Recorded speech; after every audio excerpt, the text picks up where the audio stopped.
I'm going to show you a quick cheat for getting your APA references.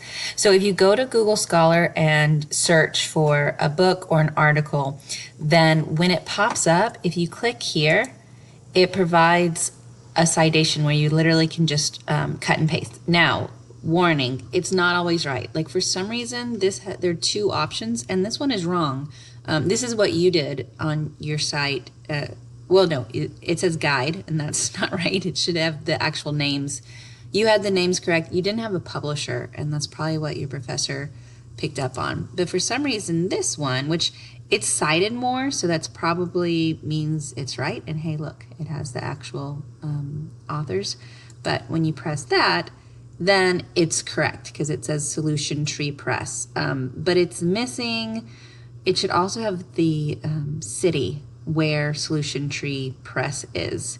And I don't think you need the TM, the trademark behind it. But this is a quick way to at least get a start.